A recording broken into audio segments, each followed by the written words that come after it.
안녕하세요, 퀀트마스터입니다. 반갑습니다. 선별된 좋은 종목들 철저하게 분석해서 핵심을 알려드리고 있고요. 오늘도 돈 되는 정보들 하나도 놓치지 마시고 다 받아가셨으면 좋겠습니다. 영상 시청하기 전에 좋아요, 구독 한 번씩 부탁드리겠습니다. 포스코홀딩스 분석 영상이고요.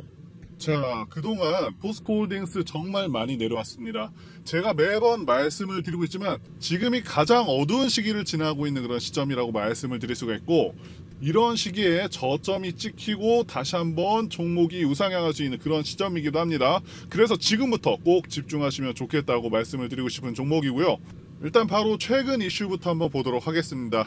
먼저 8월 5일에 벤츠 전기차 화재 사건이 있었죠. 화재로 인해서 무려 차량 40대가 불에 탔고요. 100대가 열손과 그름 피해를 입었습니다.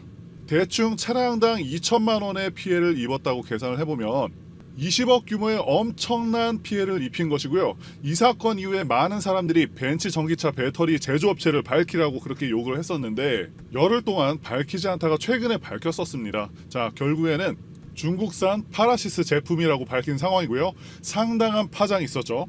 그러면서 최근에 현대차와 기아차 그리고 BMW까지 전기차 모델들의 배터리 제조사를 다 공개를 했습니다. 자, BMW 같은 경우는요, 저가형 모델 2대 빼고는 전부 다 삼성 SDI 배터리를 사용하고 있어서 역시 BMW라고 재평가가 이루어지고 있고요. 기아 같은 경우는 니로 EV하고 레이 EV를 제외하면 전부 다 SK온이나 LG엔솔 제품들이었습니다. 자, 그래서 현재 중국산 배터리를 대부분 사용을 하고 있는 벤츠 전기차에 대해서 많은 분들이 굉장히 실망한 상황이 되고 있고요.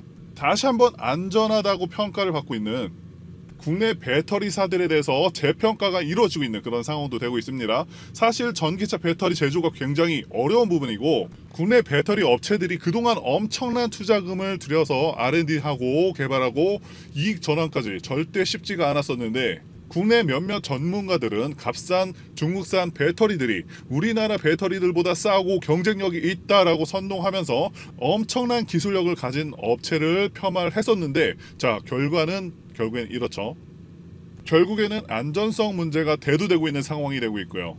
이번에 벤츠 전기차 이미지는 이미 많이 하락한 상황이 되었고요. 아마 벤츠 전기차를 구매하려고 했었던 많은 소비자들이 등을 돌렸을 것으로 보고 있습니다. 자, 그래서 여기 기사에서도 보시면은 이번 사태로 국내 배터리 업체들이 반사이익을 누릴 수 있게 됐다라고 전망이 나오고 있죠.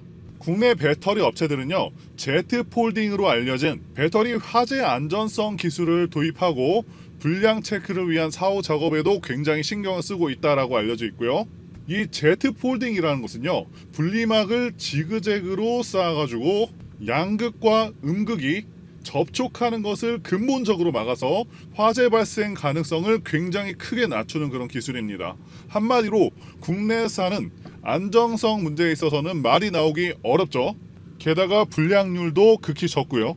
자, 그리고 또 지금 이 전기차 화재 사건을 우리나라만 크게 다루고 있는 것이 아니고요. 월스트리트 저널과 로이터 등 글로벌 외신들이 이 사건을 크게 다루고 있는 상황입니다. 자, 그렇다는 것은 그동안 중국이 이 전기차 시장을 잡아보려고 굉장히 노력을 해왔었는데, 여러 가지 정황상 쉽지 않은 상황으로 전개가 되고 있다는 것이죠. 현재 미국에서도 중국산 전기차를 배제하려고 하는 그런 움직임을 계속해서 보여줘 왔기 때문에 사실상 2차 전제는 한국이 중심이 될 수밖에 없다라고 말씀을 드릴 수가 있겠고요. 특히 IRA법의 수혜를 받고 있는 리튬을 생산할 수 있는 그런 포스코홀딩스의 미래는 여전히 밝다고 봅니다. 다만 현재 주가는 정말 크게 떨어져 있는 상황이죠. 이 부분에 대해서 정확히 말씀드리자면 여러 가지 정말 악재들이 많이 겹치긴 했습니다. 자, 가장 큰 것 중에 하나는 전기차 시장이 일시적인 성장 둔화, 일명 캐즘 시기를 맞이하면서 리튬이 일시적으로 수요보다 공급이 더 넘치면서 작년에 비해서 굉장히 많이 떨어진 상황이 됐고요. 현재는 코로나 시기를 제외하면 가장 낮은 수준까지 와 있습니다. 더 떨어지기 어려운 그런 시점까지 와 있다는 것이고요. 그렇다는 것은 이제는 가격이 반등할 일만 남았다는 것이죠. 그리고 당장은 공급이 수요보다 많아서 리튬 가격이 많이 하락한 상황이지만 2025년부터는 수요가 다시 살아나서 리튬 부족이 나타날 수 있다고 예측을 하고 있습니다. 말씀드린 대로 현재 전기차 시장이 약간의 침체기를 맞았기 때문에 일시적으로는 리튬도 공급이 더 많은 상황이긴 하지만 앞으로의 상황은 분명히 나아질 수가 있다라는 것이고요. 이제는 확실히 2차전지 산업 전반적으로 반등의 시기를 맞이할 것으로 봅니다. 자, 이제 차트를 보면서 앞으로 대응 방안 말씀드려 보겠습니다. 주봉 차트를 보시게 되면은 지난 7월 고점에서 올해 최저점까지 59% 정도 하락을 했고요.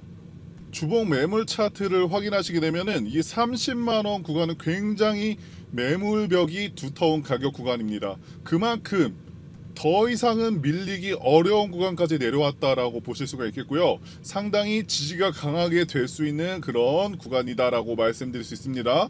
자, 그리고 제가 고점 대비해서 50% 그리고 66% 떨어진 구간은 반등이 나오면서 추세 전환이 이뤄질 수 있는 구간이라고 다른 영상들에서도 말씀을 드리고 있는데, 바로 지금 가격이 최고점 대비해서 60% 정도 떨어진 시점이라고 말씀을 드렸죠. 그래서 이제는 충분히 반등과 함께 추세 전환이 이루어질 수 있는 그런 시점임을 다시 한번 강조드릴 수가 있겠고요. 아마도 증시 충격이 없었더라면은 35만원에서 충분히 추세 전환을 시도하면서 가격이 상승했을 것으로 보고 있는데요. 자, 이 증시 충격으로 한 차례 더 밀린 상황이 되긴 했고요. 자, 그렇다고 하더라도 여전히 너무나도 많이 하락했기 때문에 이 낙폭 과대에 따른 시원한 반등 한번 충분히 기대해 볼 수 있다라고 봅니다. 그리고 엘리어트 파동을 통해서 현재 위치를 파악하는 것도 중요한데요. 이 월봉상으로 봤을 때 작년 같은 경우는 엘리어트 파동상 상승 파동 1파, 2파는 생략된 파동으로 보여지고요. 자, 그래서 3, 4, 5파까지 완료가 된 후에 하락 1파, 2파, 3파가 이어지고 있는 상황이죠. 자, 하락 3파도 이제 거의 마무리가 된 시점으로 보여지고 있는 상황이고요. 자, 그리고 잘 보시면은 월봉상 60선에서 반등이 나와주고 있죠, 살짝. 자, 그래서 월봉상 이 60선 기준으로도 확실히 반등을 기대해 볼 수가 있는 상황이기도 하고요. 이렇게 하락 3파가 끝난 후에는 상승 5파를 기대할 수가 있기 때문에 지금 시점이 굉장히 중요한 시점이라고 강조를 드리겠습니다. 자, 그리고 외인 기관 수급 상황 보시면은 확실히 지금 개인들이 최근 계속해서 물량을 팔고 있고요.